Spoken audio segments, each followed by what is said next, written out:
Selamat datang kembali di Bedah Buku Gerbang Teduh, karya Kyo Fatan Mubina. Hari ini kita akan menyelami karya yang luar biasa ini. Oh, asik sekali. Ya, Anda tahu, biasanya kalau kita bicara tentang membangun sebuah arsitektur, pikiran kita itu langsung tertuju pada hal-hal fisik kan? Semen, batu bata, cetak biru yang sangat kaku, dan ya semuanya terukur dengan presisi matematis. Anda pasang fondasinya di sini, lalu Anda dirikan tiangnya di sana, bangunannya berdiri kokoh. Iya, sangat mekanis. Semuanya bisa diprediksi. Em, Kalau semennya kurang, ya bangunannya retak. Sesederhana itu. Benar. Tapi coba bayangkan jika Anda mencoba membedah sebuah konsep arsitektur sosial, arsitektur tentang rumah tangga. Tiba-tiba cetak biru yang kaku itu sama sekali tidak cukup. Kenapa? Karena material yang kita gunakan bukan lagi batu bata, melainkan ya ego manusia, stigma masyarakat yang sudah mengakar, dan teks-teks kuno yang selalu memicu perdebatan yang luar biasa panas. Dan disitulah letak tantangan terbesarnya kan, merancang arsitektur sosial, terutama yang melibatkan lebih dari dua kepala, itu adalah wilayah yang probabilitasnya sangat kompleks dan penuh dengan friksi emosional. Nah, dan friksi itulah yang akan menjadi pusat penjelajahan mendalam kita hari ini. Kita akan membedah sebuah buku yang membahas topik yang, jujur saja sangat sensitif. Sebuah topik yang biasanya membuat orang langsung menyilangkan lengan di dada dan memasang mode defensif. Judulnya Gerbang Teduh, Membangun Arsitektur Keluarga Barokah karya Kyo Fatan Mubina, atau yang lebih dikenal dengan nama pena Pak Kyus. Betul. Dan sebagai catatan yang sangat penting untuk Anda yang mendengarkan, topik ini memang ibarat ladang ranjau perdebatan. Tapi hari ini, kita sama sekali tidak sedang berpihak, mendukung atau menghakimi praktek tersebut. Misi kita murni sebagai pemandu intelektual Anda. Kita akan membedah anatomi argumen penulisnya, melihat bagaimana persisnya ia menggunakan linguistik kuno dan sosiologi untuk mencoba membalikan stigma modern. Tepat sekali. Jadi bagi Anda, sang pembelajar yang haus akan cara berpikir baru, nilai dari sesi kita ini adalah melihat konstruksi sebuah argumen yang sangat kompleks. Penulis buku ini berusaha mengubah narasi poligami dari yang biasanya dianggap oleh masyarakat sebagai Anda tahu, sekedar pembagian hati dan pengejaran nafsu, menjadi sebuah konsep yang ia sebut sebagai high-level protection atau perlindungan tingkat tinggi bagi perempuan. Sebuah klaim yang sangat berani. Sangat radikal sebenarnya kalau kita pakai kacamata masyarakat awam.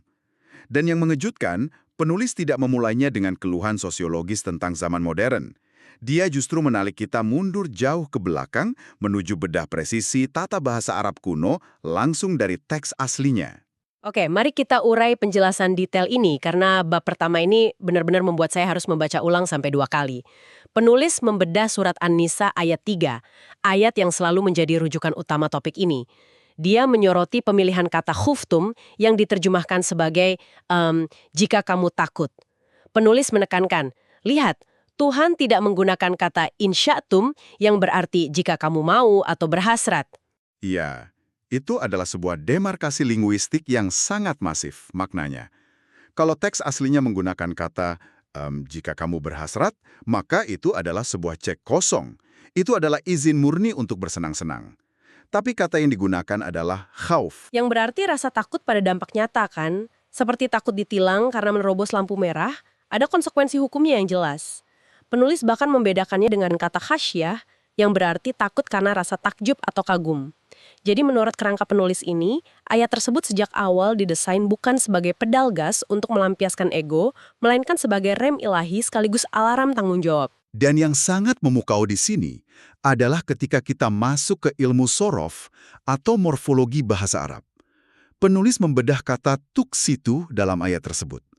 Akar katanya adalah aksyata. Nah, Anda harus tahu bahwa dalam bahasa Arab, kata kosata tanpa awalan a itu berarti berbuat zolim atau curang. Tunggu, tapi begitu ditambah awalan a menjadi aksyata? Maknanya berbalik 180 derajat. Kata itu berubah menjadi kata kerja yang berarti menghilangkan kezoliman. Jadi, fondasi paling dasar yang dibangun penulis dalam penjelasan detailnya adalah poligami dalam desain arsitektur aslinya adalah sebuah instrumen presisi yang diciptakan untuk menghancurkan kezoliman, bukan untuk memproduksinya. Oke, berhenti di situ dulu. Ini memunculkan dorongan analitis di kepala saya, dan saya yakin Anda yang mendengarkan juga memikirkan hal yang sama. Jika instrumen ini didesain untuk menghilangkan kezoliman, lalu kezoliman macam apa sebenarnya yang sedang berusaha dihapus di era sekarang? Maksud saya, kita tidak sedang berada di abad ke-7. Kita tidak hidup di medan perang di mana para wanita kehilangan suami mereka karena sabetan pedang, kan? Pertanyaan Anda itu persis menjembatani transisi argumen penulis dari teks kuno ke realitas jalanan hari ini. Penulis menyebut era kita ini sebagai kondisi darurat zaman. Dan dia mendiagnosis ada dua krisis kezaliman utama di era modern yang sangat spesifik dan sistemik. Ya, dan diagnosis sosiologisnya cukup tajam menurut saya. Krisis pertama yang dipaparkan adalah tentang para gadis muda kita. Penulis melihat mereka saat ini terkepung oleh sistem pergaulan bebas. Sistem modern ini mengeksploitasi kehormatan mereka, baik secara visual di media sosial maupun secara fisik dalam gaya hidup. Tapi sistem yang sama sekali tidak menuntut tanggung jawab legal apapun dari pihak laki-laki. Penulis menyebutnya sebagai jebakan kebebasan. Para gadis ini merasa bebas, padahal mereka sedang berada dalam sistem yang sangat rentan dan eksploitatif. Lalu krisis kedua adalah para janda. Mereka tidak hanya harus berjuang sendirian melawan kerasnya inflasi dan beban ekonomi untuk anak-anak mereka, tapi mereka juga dihantam oleh stigma sosial. Masyarakat seringkali menyudutkan mereka, atau lebih parahnya, memposisikan mereka sebagai target empuk eksploitasi oleh laki-laki hidung belang yang, lagi-lagi tidak mau mengambil komitmen penuh. Dan untuk merespons dua krisis itu, penulis menarik paralel sejarah yang krusial dengan kehidupan Nabi Muhammad. Banyak orang modern yang berasumsi, karena kurangnya konteks sejarah, bahwa pernikahan Nabi yang majemuk itu semata-mata tentang preferensi biologis. Tapi buku ini membongkar motif arsitekturalnya. Mayoritas pernikahan Nabi adalah dengan janda. Saudah binti Zam'ah sudah sangat tua saat dinikahi. Ummu Salamah membawa banyak anak yatim. Jadi tujuannya lebih ke memberikan status perlindungan. Tepat. Memberikan status terhormat, memberikan perisai sosial dari cemoohan masyarakat saat itu, dan memotong rantai eksploitasi. Ini bukan sekedar urusan mentransfer uang belanja, tapi perlindungan kedaulatan. Lalu bagaimana penulis menjelaskan pernikahan dengan Aisyah? Dia kan satu-satunya gadis muda, bukan janda. Nah, penulis memposisikan pernikahan dengan Aisyah sebagai sebuah investasi intelektual yang preventif. Tujuannya adalah untuk mencetak seorang faqihah atau pakar hukum dan pendidik utama umat, sambil melindunginya secara langsung dari potensi kerusakan sistemik. Perlindungan yang holistik bisa dibilang begitu. Jadi, apa artinya semua ini? Ini yang memicu pertanyaan besar di kepala saya saat membaca bagian tersebut. Penulis menyoroti sebuah ironi sosial yang sangat provokatif. Coba Anda pikirkan ini. Mengapa dunia modern kita, masyarakat kita saat ini, seringkali jauh lebih toleran atau bahkan menormalisasi perselingkuhan dan pergaulan bebas? Padahal itu adalah sistem gratisan yang tidak menuntut komitmen hukum sama sekali dari laki-laki, tapi di saat yang sama, masyarakat yang sama sangat agresif menyerang syariat poligami, padahal instrumen ini justru menuntut sang laki-laki untuk pasang badan 100%, memberi nafkah legal, dan menjamin nasab anak secara penuh di mata hukum. Ironi itulah inti dari kritik sosiologisnya. Penulis menyintesis bahwa sebenarnya zaman modern ini sedang sakit karena krisis kawam. Gampangnya, kita mengalami kelangkaan fatal figur laki-laki yang benar-benar berani mengambil tanggung jawab penuh. Laki-laki modern banyak yang hanya mau haknya, tapi lari dari tanggung jawabnya. Dalam lensa penulis, poligami kemudian di-rebranding secara total. Ini bukan lagi pelarian ego maskulin. Ini adalah jihad sosial paripurna, sebuah keberanian ekstrim untuk mengambil beban penuh atas perempuan yang terpinggirkan oleh sistem yang rusak tadi. Oke. Secara teoritis, menyebutnya sebagai jihad sosial paripurna terdengar sangat mulia. Tapi, memiliki niat yang heroik untuk pasang badan itu satu hal. Mengeksekusinya di dunia nyata adalah monster yang sangat berbeda, kan? Kalau tujuannya adalah memberikan perlindungan tingkat tinggi, bagaimana cara mengelolanya tanpa menzolimi, menyakiti, atau mengabaikan istri yang sudah lebih dulu ada di rumah? Kalau manajemennya berantakan, niat baik itu cuma akan menciptakan neraka baru. Anda benar sekali. Tanpa penjelasan detail tentang sistem manajemen operasionalnya, argumen ini akan runtuh dengan sendirinya. Dan penulis sangat menyadari hal itu. Makanya, ia membedah habis-habisan urusan manajemen rumah tangga ini di bab selanjutnya. Dan disinilah bagian yang benar-benar menarik. Bagian yang memaksa saya untuk membuang kalkulator lama saya.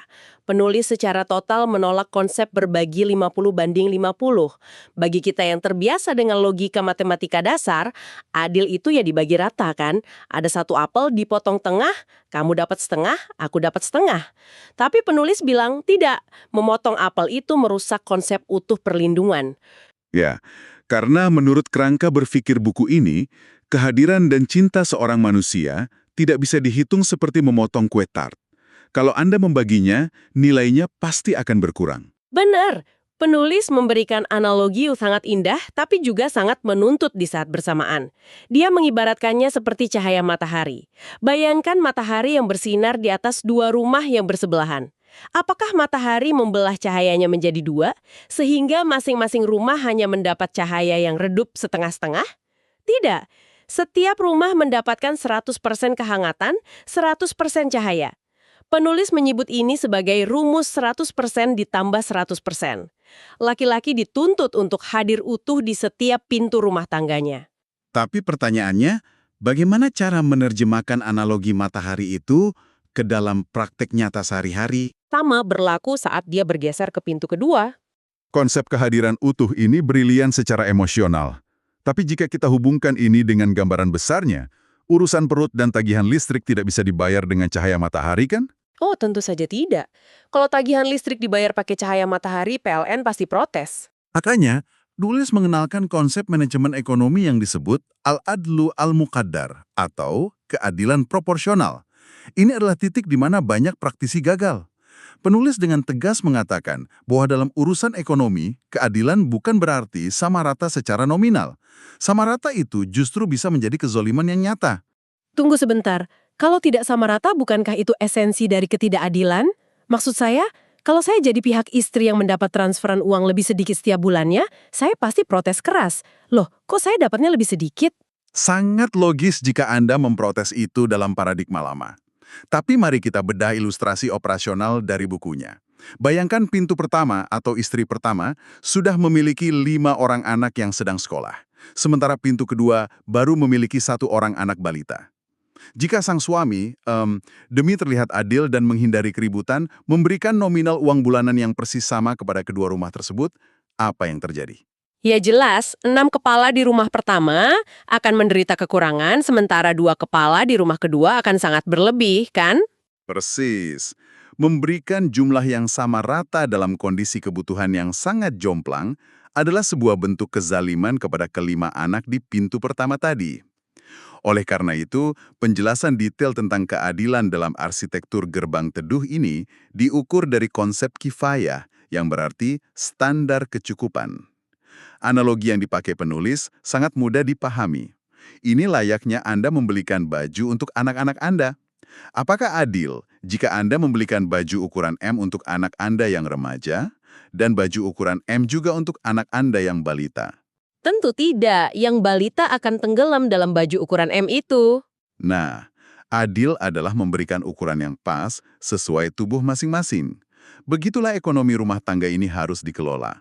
Proporsional sesuai beban dan kebutuhannya, bukan buta nominal. Oke, penjelasan detail tentang operasional ekonomi itu sangat masuk akal secara logika.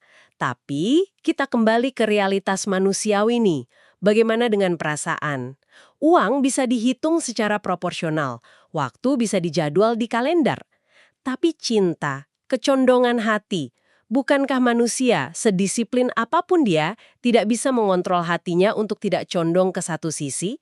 Ini memunculkan satu pertanyaan penting, dan ini adalah poin di mana penulis menarik garis demarkasi syariat yang sangat tegas. Penulis membedakan antara keadilan fisik yang terukur dengan keadilan hati. Suami memiliki kewajiban mutlak untuk adil 100% dalam urusan materi seperti pembagian waktu menginap, nafkah kifayah tadi, dan kelayakan tempat tinggal. Itu adalah wilayah fisik yang berada murni di bawah kendali sadar manusia.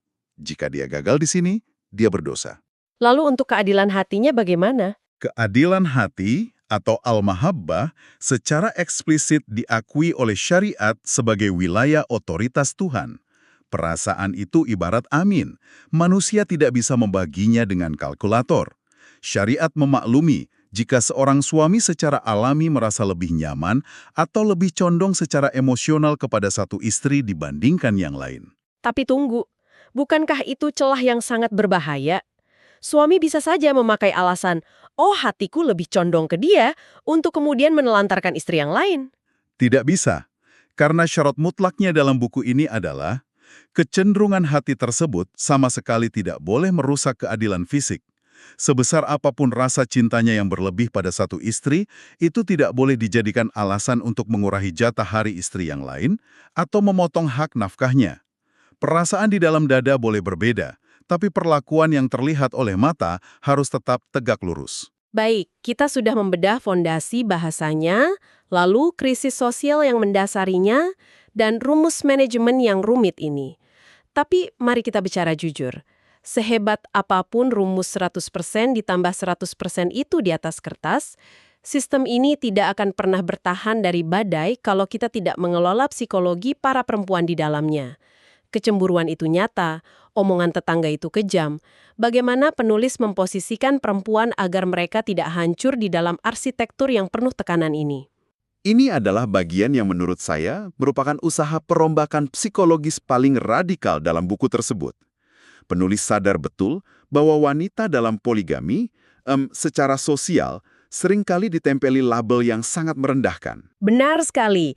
Kalau Anda lihat di sinetron atau gosip sehari-hari, narasinya itu selalu sama.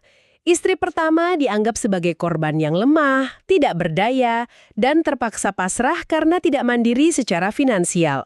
Sementara istri kedua sering dilabeli sebagai perebut atau bahkan dilabeli murahan karena mau menjadi nomor 2. Dan penulis menolak keras seluruh pelabelan beracun itu. Bagaimana persisnya penulis membantah stigma itu? Dia membalik logikanya sama sekali.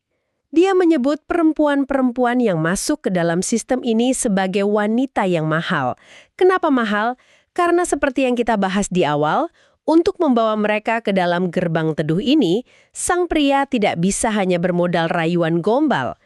Pria itu harus membayar harga yang sangat mahal.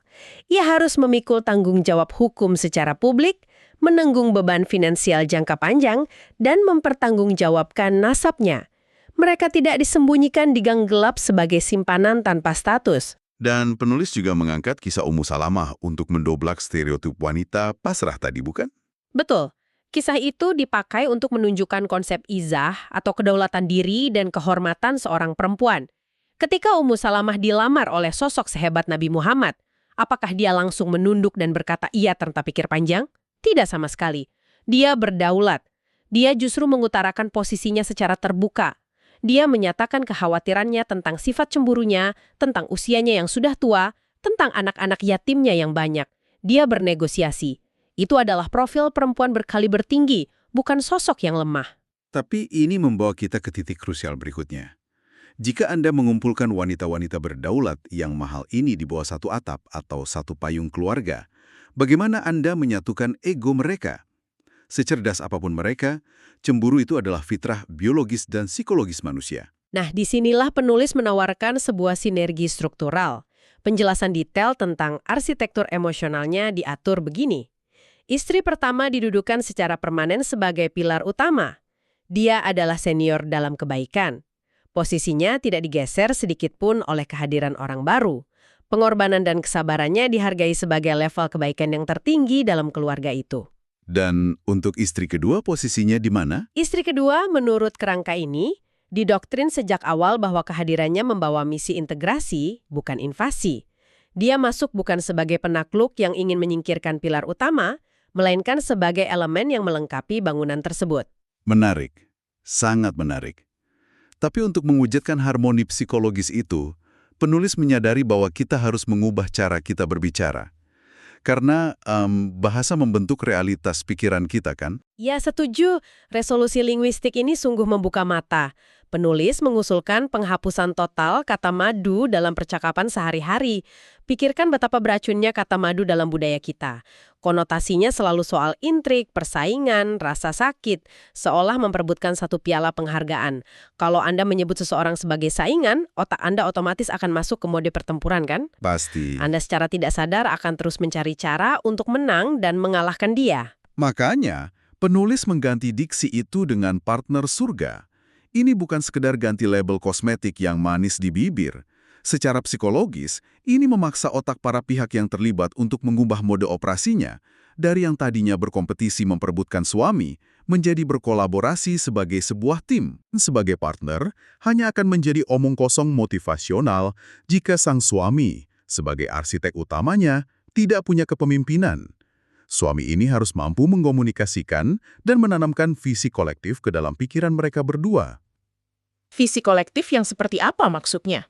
Sebuah pemahaman bersama bahwa rumah tangga mereka saat ini bukan arena sirkus perebutan kasih sayang, melainkan mereka semua sedang berada dalam satu kapal besar untuk menjalankan misi penyelamatan.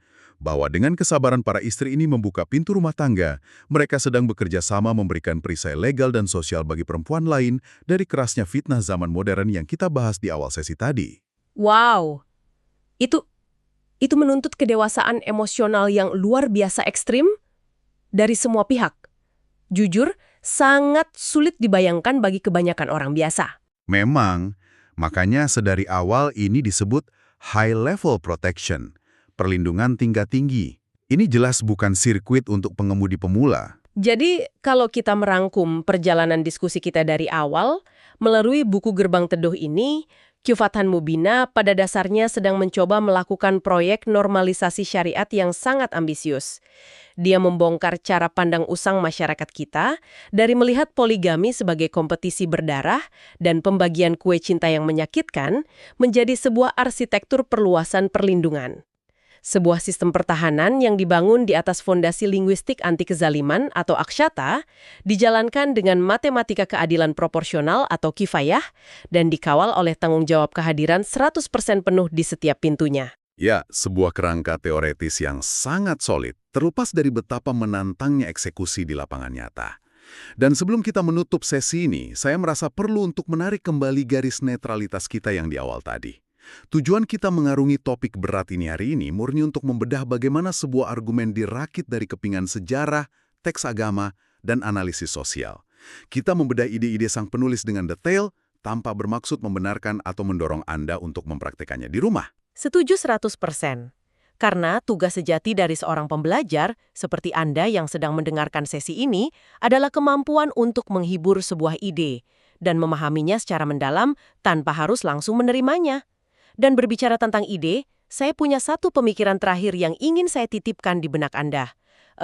Sebuah konsep universal dari buku ini yang bisa Anda terapkan besok pagi, jauh di luar topik poligami. Silakan, apa itu? Penulis buku ini menantang pemahaman dasar kita tentang apa itu keadilan. Dia berargumen bahwa keadilan sejati adalah proporsional, yaitu memberikan sesuai kapasitas dan kebutuhan, bukan sekedar membagi sama rata secara buta. Coba Anda renungkan konsep ini dalam kehidupan Anda sendiri. Pernahkah Anda melihat kebijakan di kantor Anda yang memaksa semua departemen mendapat anggaran yang sama persis demi terlihat adil, padahal satu departemen bekerja siang malam sementara yang lain lebih santai? Atau dalam pertemanan, saat kita menuntut semua teman memberikan waktu yang sama persis untuk kita? Ya, itu sering sekali terjadi. Seberapa sering kita dalam kehidupan sehari-hari mengacaukan konsep memperlakukan semua orang dengan sama persis dengan memperlakukan semua orang dengan adil? Apakah keadilan sejati itu memberi porsi yang sama rata kepada semua orang? Ataukah memberikan apa yang benar-benar dibutuhkan oleh masing-masing individu agar mereka bisa berkembang secara utuh? Sama seperti membangun sebuah rumah, jika Anda memberikan ketebalan fondasi yang sama untuk dinding partisi yang ringan dan untuk pilar beton penyangga atap utama, secara hitungan kertas bangunan itu mungkin terlihat adil, tapi ia akan langsung runtuh saat badai pertama datang. Pikirkan itu. Terima kasih sudah menginvestasikan waktu Anda untuk senam intelektual bersama kami hari ini. Tetaplah kritis, tetaplah penasaran, dan sampai jumpa di penjelajahan mendalam kita berikutnya.